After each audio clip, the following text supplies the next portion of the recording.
Salut les gars, bienvenue sur ce cours de MMA, grand Luta livre, combat, n'importe comment vous allez appeler ça. Alors, on a vu hier différentes logiques liées au grappling dans une phase de MMA. On pense bien à nos différentes phases qu'on peut obtenir dans le travail avec des percussions. C'est arriver, tenter de coller le partenaire. Si on n'arrive pas, exploiter les strikes, le peu de strikes qu'on peut connaître, qu'on peut maîtriser pour emmener vers un cadrage, et on tente de cadrer dans les cordes ou dans la cage. D'accord? Maintenant, comme je vous disais, 90% du temps, ça restera dans la cage. On pense donc à notre jab. Souvenez-vous le principe des poulies, d'accord? Mon jab, il va me permettre d'être à la fois une antenne, savoir où est mon partenaire, donc savoir où est la distance. Si mon jab ne touche pas, il ne sert à rien. Donc cette distance-là sera complètement inutile. Vous imaginez, entre là, je ne touche pas, je suis à distance. Si je dois en plus rentrer, j'ai trop de risques. Donc, je vais tenter d'avoir un jab qui touche un peu. L'idée, ce n'est pas que toucher, c'est aussi, à ce moment-là, un peu se protéger et mettre devant les yeux du partenaire quelque chose qui va distraire, entre guillemets, et qui peut gêner. D'accord? Donc, n'hésitez pas, gêner, pour pouvoir faire votre petit pas. D'accord? Hop, on est là. 1, 2, et mon petit pas. Okay? C'est indispensable pour nous d'avoir cette notion de notre jab. D'accord? Pas forcément très fort, pas dans une recherche de KO, parce qu'on ne sera pas nécessairement des pratiquants avec des KO. Et pour l'instant, on va travailler surtout du shuriken, overhook, d'accord? L'idée étant de partir sur un angle qui n'est pas simple à voir, qu'on fait souvent en Brazilian kick, etc. C'est cet angle diagonal. D'accord? On a l'habitude de jab, donc direct, que ce soit Osushi ou Gagu. On a l'habitude du crochet. On a l'habitude de l'uppercut. On a moins l'habitude des coudes qui, là encore, est sur cet axe diagonal. Donc, ce n'est pas simple pour nous de le voir arriver. Et en plus, vu que c'est très court, il y a peu de préparation. Après, ça, on ne le voit quasiment jamais. On est bien d'accord. Éventuellement, on pourrait se dire un coup de coude comme ça. Mais ce n'est pas des angles habituels. D'accord? Donc, angle 1, quoi? On va avoir cet angle-là, l'angle des uppercuts après. D'accord? C'est rare qu'on ait un angle vers le haut. Donc, il est important pour nous qu'on capte que quand on va partir sur notre overhand, à ce moment-là, bam, on va avoir cette notion de partir dans un angle où le partenaire ne voit pas la frappe arriver dans un premier temps. Et en plus, partant du postulat qu'on n'est pas spécifiquement bon en percu, c'est vraiment tout mon poids part sur l'avant. Je décale limite ma jambe et mon poing va partir sur une diagonale. D'accord? Une diagonale. Une diagonale. OK? Donc, c'est je jab et diagonale. Jab et diagonale. Tu mets direct tes protèques. On va faire des rondes expliquées. Okay. Donc, 1, boum.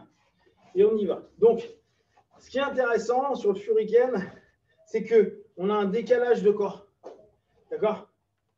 Ça, il est intéressant. On est sur la ligne du partenaire. Décalage jambes. Un peu comme quand on veut donner parfois des low kicks jambes arrière.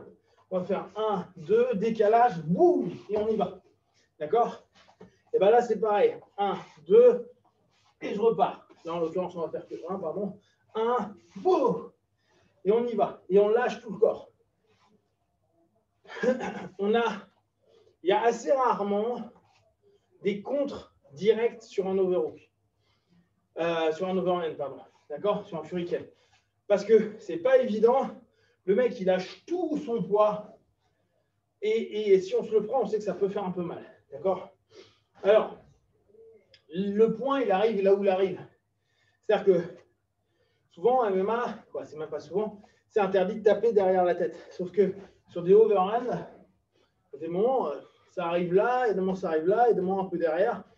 Et on ne t'arrête pas forcément en match. D'accord? Donc, on pense à ça. Je jab, c'est mon antenne. Ça me permet de savoir où j'en suis. Je peux chercher. Donc, là, j'y suis. Je peux step avant ou je vais partir. D'accord? Donc, n'hésitez pas. Trouver un espace, décaler et votre tête. Dans votre tête, c'est je vais prendre la diagonale et je vais shooter avec. Ma percu, alors là, elle est assez variable. Il y en a, ils tournent. Il y en a, ils y vont pleine balle, ils ne tournent pas la main. Tentez de tourner, d'accord? Comme si vous vouliez faire un coup de poing qui plonge. Alors, si on reprend le principe de la poulie, vous avez vu, sur la fin de poulie, je vais tourner. Je tire la poulie. Là, on exagère, c'est style tradi, mais ça nous permet de comprendre. Je tire. Là, je vais tourner. Boum. OK, sur la fin. Et là, ça peut être pareil. 1, et je tourne sur la fin. 1, je tourne sur la fin. 1, je tourne sur la fin. D'accord? Je prends ce grand angle. Et je vais quand même aller le chercher. Donc, on pense cette diagonale-là. Elle est vraiment intéressante pour ce qu'on fait, Kali, Jet, etc., etc. Là, c'est un angle 1. D'accord? On travaille sur un angle 1. L'angle 1, on n'a pas l'habitude en boxe de l'avoir trop. D'accord? Bien que, de temps à autre, on pourrait l'avoir, mais ce n'est pas celui qu'on voit le plus. Bien sûr, vu qu'il est large, il peut être assez facilement absorbable ou on peut l'esquiver.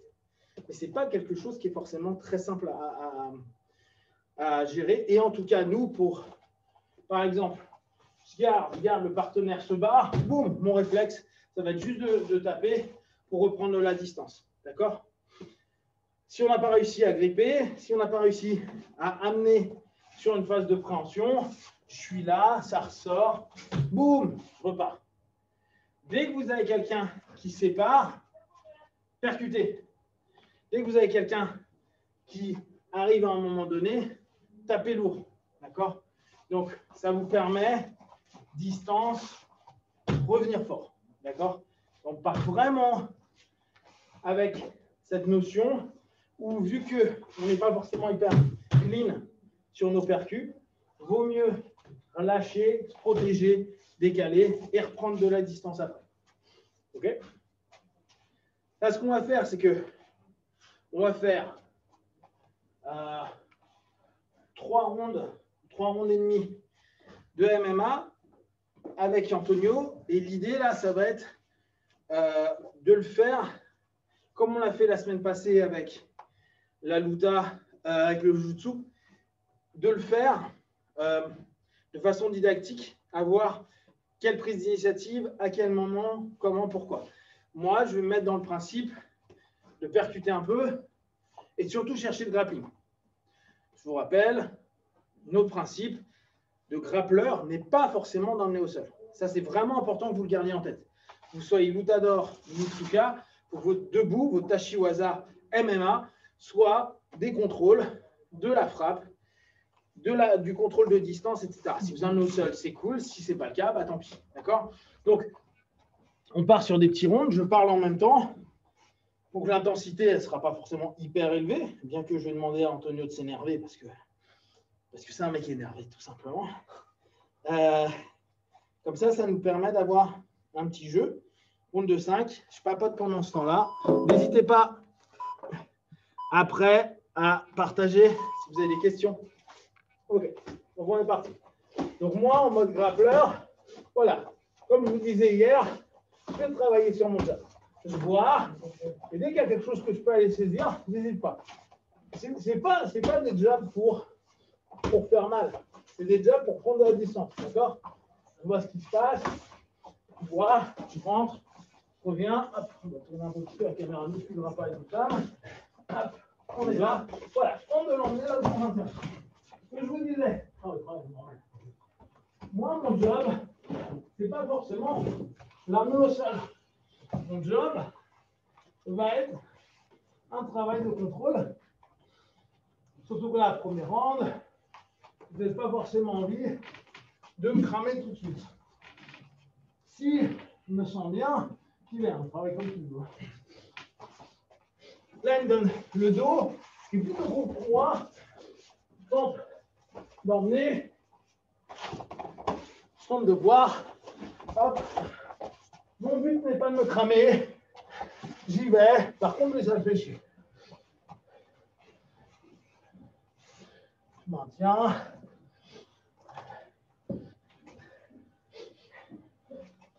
Voilà. On peut faire un peu. Boum, je reviens. Je l'embête. On tourne sur mon rapide.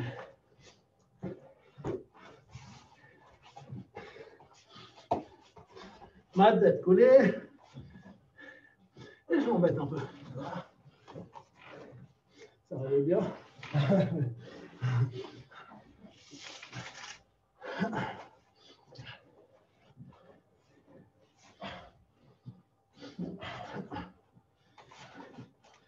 Bon, c'est grappleur, hein.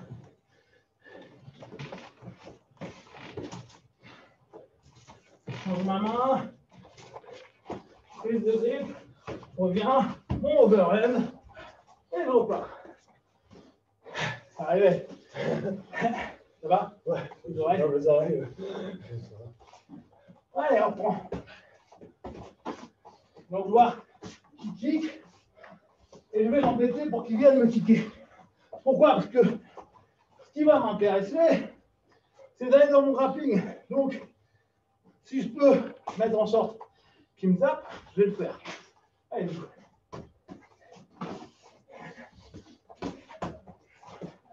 Je sais faire cover hand, je fais cover hand. Jab, overhand.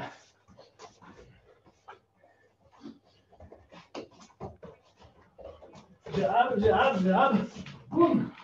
Remonte. Vous avez vu, mais son avant-bras pour me bloquer. Je contrôle ma tête, regarde vers le haut. Ma nuque est collée. Je reste solide ici. Ok? Je ne cherche pas autre chose que ce contrôle-là qui, pour moi, m'évite les percus. Là, j'isole une jambe, m'amener au sol. Voilà, j'ai dit de me parer. Je contrôle avant-percu. Contrôle avant-percu, toujours. Et là, on ne s'énerve pas. Je l'enlève de la cage pour éviter qu'il réutilise. Je mets mon contrôle. Je tape un peu.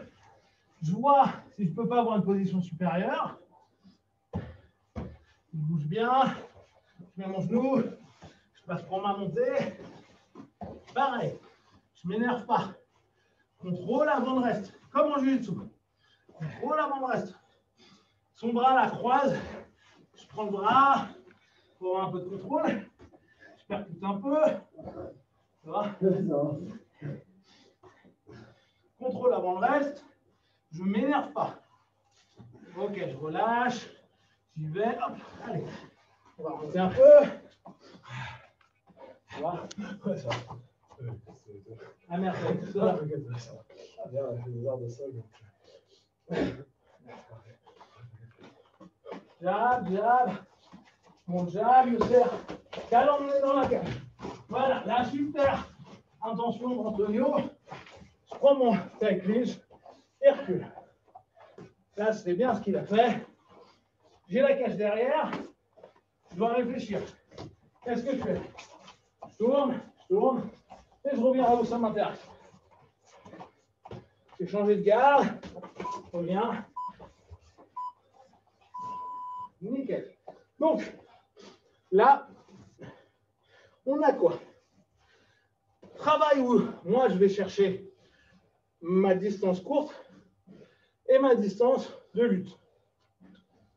Je ne vais pas chercher autre chose que cette distance pour lui créer la fatigue.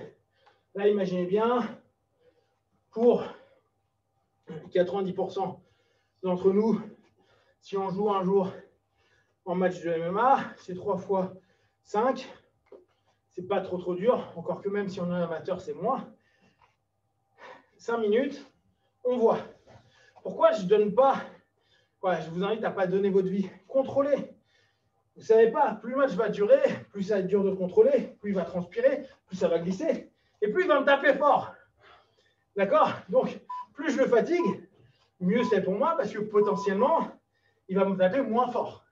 Il ne faut pas que moi, je m'use complètement. Si j'ai plus de stamina, plus de batterie, je vais me faire dégommer. OK? On rejoue. 32, et on est parti. Donc là, vous avez vu, il est malin, il a pris le centre, il est passé à gauche. Donc c'est super ce qu'il fait. Moi, je pense toujours grappleur. Il donne des low kicks, mais c'est pas grave. Grappleur quand même. Je repense toujours un bon overhand. Un bon overhand. Vous avez vu rien que ça, comment c'est chiant. Il est obligé de reculer. Ce que je vous disais, c'est dur à esquiver. Donc, on va être dans cette optique. Et on travaille, je travaille sur mon overhand, je rentre, je travaille sur mon overhand, boum, mon jab, mon jab, mon jab, mon jab, bien, hop, overhand, hop, oula, vous avez un petit genou, vous avez mon tie clinch, tie clinch, et je maintiens. On ne s'énerve pas, son bras peut me gêner, je donne mes genoux, je tape, je donne mes genoux, overhand, je rentre à nouveau. Je m'emmène sur, je ne me fatigue pas, ma jambe au centre, je percute un peu, le genou ne me fait pas trop peur.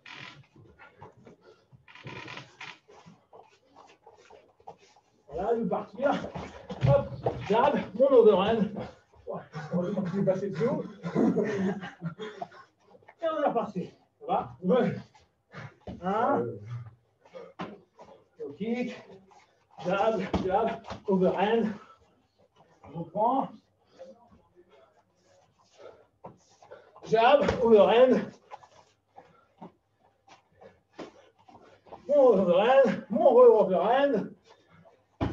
Ouais, super, on sait le risque. Hein.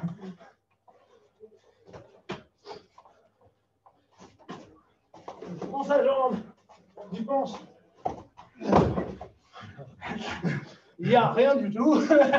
Pareil, en montant, phase de contrôle. Je contrôle mon corps au sol, je contrôle le sien. Il veut se barrer. Je contrôle. Vous avez vu, pour l'instant, pas de cross face. Plus mon corps. Vous avez vu le sien. Son appui, je le retire. Je prends mon temps.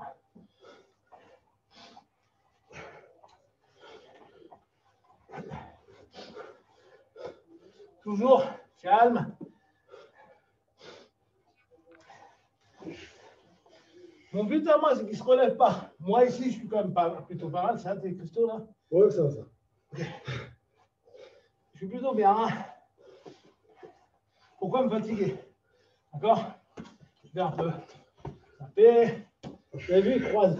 Il croise, on a déjà vu ça. Il croise. C'est pas bon pour lui, ça. Hop, ça va? Là, je maintiens. On continue, c'est bon. Ouais. Continue un peu, tente de voir. Mais il est un peu coincé. D'accord? D'accord? Donc, mon idée, je ne cherche pas ma sub. Je cherche des contrôles forts. Et je cherche constamment. Qu'est-ce qui se passe dans cette phase-là? Tant que je le maintiens et qu'il n'explose pas, je peux récupérer. Pensez, hein, votre stamina, votre force, ça va être essentiel dans votre cheminement en MMA. Hier, il y avait le One et il y a 2 Japonais qui ont combattu. Les mecs, c'est d'anciens judokas. Ils en entraînent super bien au sol. Alors, c'est une belle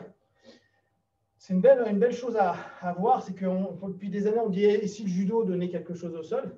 En MMA. ça donnera une jolie transition au sol. Et effectivement, les mecs, ils double leg encore, mais ils sont beaucoup sur des balayages. Ce qu'on disait hier. Ce n'est pas des projections, c'est des balayages.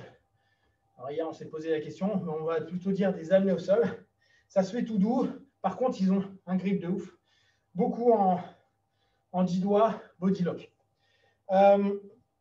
Et hier, à 2 reprises, alors le premier match, le Japonais a surclassé le gars en face, vraiment surclassé. Le deuxième, c'était face à un Mongol. Le Japonais, il a mené le match, mais le Mongol, il avait tellement une force de ouf, un lutteur mongol, quoi. Un truc de ouf, que même quand il était au sol, il contrôlait 100 kg, le mec, il pouvait pousser, se relever, s'asseoir, se lever. D'accord? Et à un moment, le mec, je ne sais plus comment il était, il se rassoit, il le lève comme ça, comme une main. Donc, même si on est en 100 kg, et là, le Japonais, il l'a très vite compris. Hein. Il ne s'est pas amusé à le taper comme un ouf. Hein. Il tentait de contrôler. Et après, passer step by step. Ça, c'est ce qui nous intéresse. On pense, un grappleur, il maintient sur sa ligne debout pour éviter de prendre trop de coups. Et quand il l'emmène au sol, il ne s'énerve pas. Parce que le striker, il est malin. Vous croyez que c'est plus simple de contrôler quelqu'un ou de se barrer d'un endroit que tu connais? Parce qu'au bout du compte, tout le monde connaît maintenant à peu près les contrôles, comment on arrive, etc. Il va avoir moins de difficultés à partir, vu que c'est tout son corps qui va dans un sens, que nous à contenir, où on doit à la fois faire attention à notre corps et à celui de notre partenaire. Donc, ils ont plus de chances de partir que nous de contrôler. D'où le fait qu'on voit beaucoup les mecs tenter de prendre le dos, non pas pour faire des mataléos, mais pour au moins avoir un contrôle quasi constant du partenaire et pouvoir le taper. D'accord? Donc, on continue, on garde ça en tête, et on est au round 3.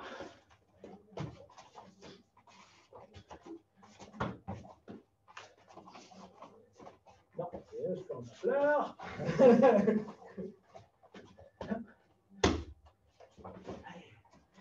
Mon overhand, j'hésite pas. Je retourne. Envie de ma cage. Ouais, t'as raison. N'oubliez pas, ce qui est cool, c'est une cage. Enfin, nous, on a une bébé cage. Hein. Mais One, elle est grande. Elle est grande. L'UFC, je vous en parle même pas. Mais là, ce qu'il fait, c'est génial. C'est exactement ce qu'il doit faire. Il m'embête. Voilà. Alors moi, pendant ce temps-là, je m'en fous. Je peux justement me dire, je m'en tape, parce qu'il ne va pas me taper pendant ce temps-là, il est loin de moi. D'accord? Donc, je peux le laisser aller et se barrer et attendre qu'il veuille revenir. D'accord? Salut. Et j'attends, surtout ces kicks. Vu qu'il va être loin, c'est sûr qu'il va me mettre des kicks. D'accord? Et la première chambre de jab, on over. And, fais attention, c'est la zone modique. Hop, overhand, hop. C'est malade, c'est bien. Pour moi qui n'ai pas cru en moi. Alors, je peux aussi me ramener là, qui va l'imposer. Alors, c'est compliqué, hein. Mais c'est juste pour créer du contact. Ça y est, j'ai du contact. Ça y est, je passe une cage. Allez, on est reparti. Ma tête solide. Et je percute. Je travaille. Side clinch. Je travaille. Side clinch. Boum. On travaille. Je descends sa tête. Je percute. Je reviens. Bien. Ça va aller. Et toujours, la tête se colle en dessous. Posture vraiment dedans. Pression. Et j'attends. Ça ressort, overhand. Ça ressort, overhand.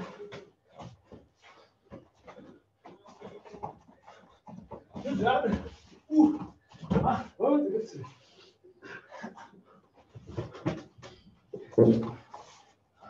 ma tête au niveau de la schienne. Ah, percute. Boum. Body lock.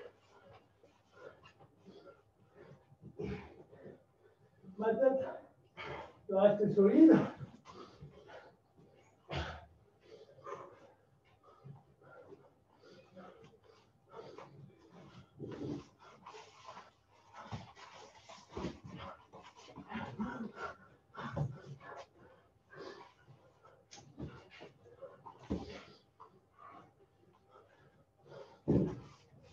Là, je regarderais la montre, si je pouvais,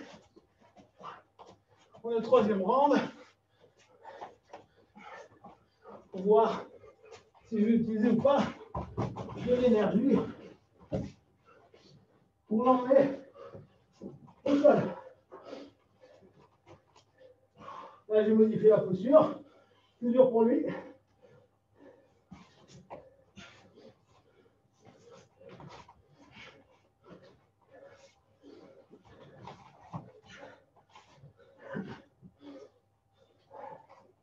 Toujours cette notion, le contrôle.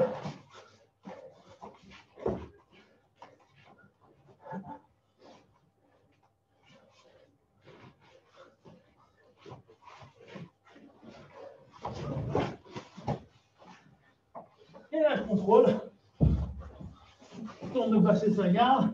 Et je fais attention à la cage. Mes deux mains sont au niveau de ses bras. Dès que j'enlève un appui, je ne cherche pas plus. Je peux commencer à monter.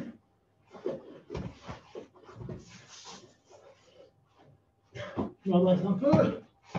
Je tape. La priorité, mon grappling, n'oubliez pas. Je tape. Pas pour lui faire mal, c'est pour moi maintenir ma posture.